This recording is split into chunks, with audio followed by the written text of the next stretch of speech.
हैं राजीव। तो राहुल गांधी मानहानि मामले में दोषी करार दिए गए, उनकी सांसदी चली गई, बंगला खाली करने का नोटिस भी मिल गया। आमतौर पर ऐसे मामलों में तुरंत ऊपरी अदालतों का रुख किया जाता है। सजा से बचने या अन्य कार्रवाइयों से बचने के लिए जो कानूनी रास्ते अपनाए जा सकते हैं उन पर चला जाता है, अमल किया जाता है। लेकिन राहुल गांधी के मामले में ऐसा कुछ होते नहीं दिख रहा है। राहुल गांधी को सजा मिले 1 हफ्ते से ज्यादा का वक्त गुजर चुका है। आप याद कीजिए कि 23 मार्च को राहुल गांधी को सजा मिली थी और अपील करने के लिए 30 दिन का वक्त मिला था। यानी हर गुजरते दिन के साथ साथ अपील करने का वक्त कम होता जा रहा है। तो फिर कांग्रेस किस बात का इंतजार कर रही है? आखिर कांग्रेस किस इंतजार में है? इस वक्त का सबसे बड़ा सवाल यह है कि आखिर सूरत की कोर्ट की सजा के खिलाफ उच्च अदालतों में अपील कांग्रेस क्यों नहीं कर रही है? राहुल गांधी को सजा मिलने से लेकर के और बंगला खाली करने के नोटिस तक देश की राजनीति में काफी उबाल आ चुका है। कई सारे जो विपक्षी दल हैं वो अब राहुल के करीब आते हुए नजर आ रहे हैं, कांग्रेस पार्टी के करीब आते हुए नजर आ रहे हैं। कांग्रेस के विरोध प्रदर्शन भी जारी हैं। विपक्षी दल मिलकर बीजेपी को घेरने में लगे हैं। लक्षद्वीप के सांसद मोहम्मद फैजल की तुरंत संसद की सदस्यता जो है वो बहाल हो गई है। कर्नाटक चुनाव का ऐलान भी हो चुका है और अब राहुल गांधी उसी कोलार से सत्यमेव जयते मिशन की शुरुआत भी 5 अप्रैल को करने जा रहे हैं। जब सारे काम हो रहे हैं तो अपील में देरी क्यों हो रही है? ये बड़ा सवाल है।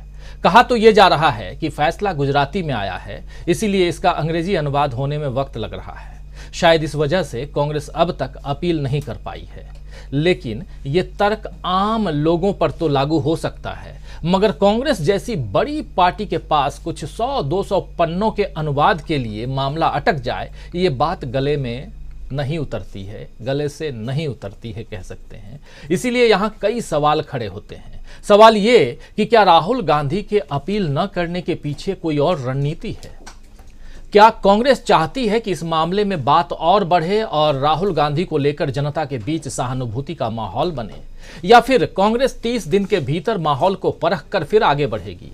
क्या कांग्रेस के इंतजार के पीछे विपक्षी दलों की एकता का मुद्दा भी है?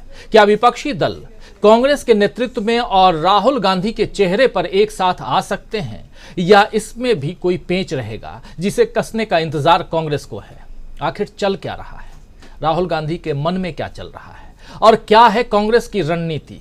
क्या किसी बड़े गेम प्लान में लगी हुई है कांग्रेस? आज इसी सवाल पर चर्चा करेंगे। आगे बढ़ें, लेकिन उससे पहले आइए राहुल गांधी के कुछ बयानों को आपके सामने रखते हैं, जो पिछले हफ्ते शनिवार को, ठीक 1 सप्ताह पहले शनिवार को राहुल गांधी ने अपनी सदस्यता रद्द होने के बाद प्रेस कॉन्फ्रेंस के दौरान कही थी।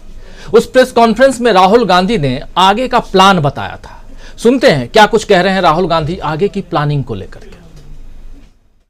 मैं सच्चाई को देखता हूं, मुझे और किसी चीज में इंटरेस्ट नहीं है। मैं सच्चाई बोलता हूं। राजनीति में यह फैशनेबल बात नहीं है, मगर यह बात मेरे खून में है। मैं और कोई रास्ता निकाल ही नहीं सकता हूं। तो मेरा काम यह है, यह मेरी तपस्या है, जीवन की तपस्या है, उसको मैं करता जाऊंगा। चाहे मुझे डिस्क्वालीफाई करें, मारे पीटे, जेल में डाले, मुझे कोई फर्क नहीं पड़ता। मुझे अपनी तपस्या करनी है।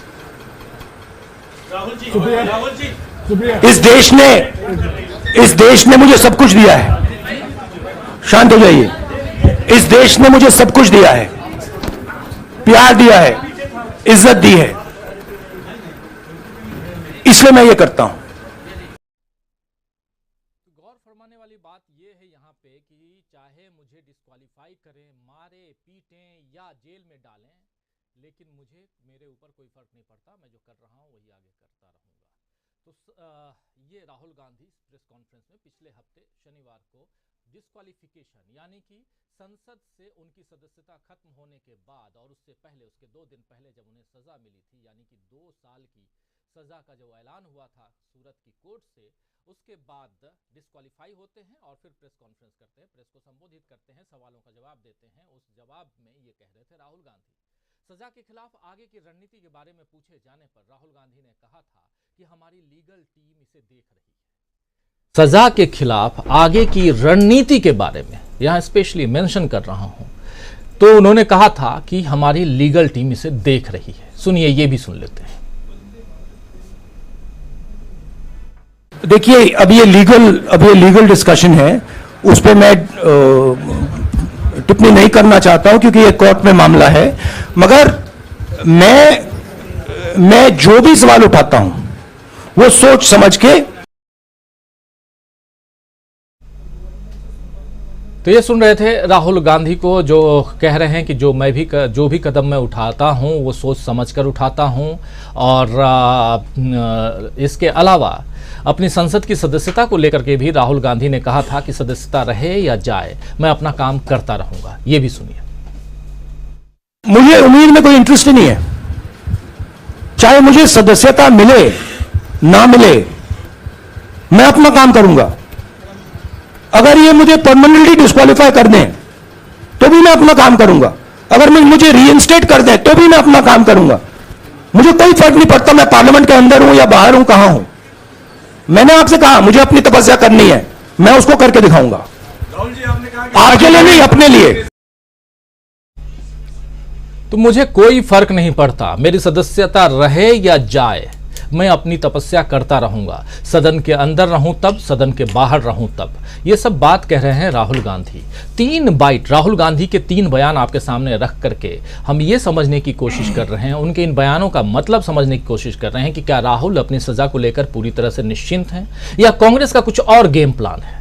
आइए इसको समझने की कोशिश करते हैं। हमारे साथ कुछ वरिष्ठ साथी जुड़े हुए हैं, उन सबसे आपका पहले परिचय करवाता हूं, आगे बढ़ते हैं और इसी बात को समझने की कोशिश करते हैं कि क्या कांग्रेस का कुछ बड़ा गेम प्लान है। हमारे साथ इस वक्त देखिए इधर स्टूडियो में मौजूद हैं शकील अख्तर जी, वरिष्ठ पत्रकार और लंबा अरसा कांग्रेस को कवर करते आए हैं। कांग्रेस अपनी पत्रकारिता में कांग्रेस को काफ़ी नज़दीक से देखा है इन्होंने। तो शकील अख्तर जी, बहुत कुछ इस बात को, जो सवाल हम कर रहे हैं यहाँ, इस बात को आप सबके सामने रखेंगे। हमारे साथ पॉलिटिकल एनालिस्ट के रूप में प्रोफेसर अखिल स्वामी जी बैठे हुए हैं। अखिल स्वामी जी, आपका स्वागत करता हूँ इस कार्यक्रम में। हमारे साथ सुनील शुक्ला जी हैं, हमारे साथ धनंजय कुमार जी सीधे मुंबई से जुड़े हुए हैं, हमारे साथ डॉक्टर दीपक पाचपोर जी हैं और अमलेंदु उपाध्याय जी हैं। आप सबका स्वागत है। स्वागत, इस्तकबाल आप तमाम दोस्त साथी शुभचिंतक आप सबका भी, जो अब तक जुड़ चुके हैं, जुड़ने वाले हैं इस कार्यक्रम में। और मौसम जो है वो दिल्ली का बुरा है और साथ साथ आप जहाँ जहाँ हैं मैं समझ सकता हूँ, छत्तीसगढ़ का भी वही हाल है, मध्य प्रदेश का भी वही हाल है, गुजरात और राजस्थान में भी बारिश हो रही है और उत्तर भारत में तो हो ही रही है। लेकिन बारिश के साथ साथ जो परिस्थितियां इधर सियासी परिस्थितियां बन रही हैं उस पर हम चर्चा कर रहे हैं कि आखिर अब अमित शाह ने भी कह दिया है। प्रोफेसर अखिल स्वामी जी, हमेशा की तरह सबसे पहले आपके पास ही आना चाहता हूं।